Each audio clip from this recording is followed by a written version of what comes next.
Turn on the billing code setting to keep track of the billing code count for each sent fax page. On the home screen of the printer control panel, touch Setup. Touch Fax Setup, Advanced Setup, and then Billing Codes. Touch On to enable billing codes. Load the document to fax in the document feeder, and then adjust the paper width guide. On the home screen of the control panel, touch Fax. Enter the fax number or touch the Phonebook icon and then select a saved entry. Touch Start Fax.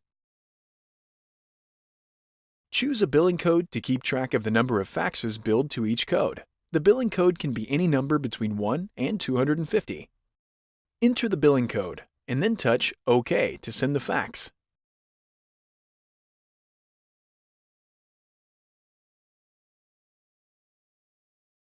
Print a billing report to view the number of faxes sent to each billing code.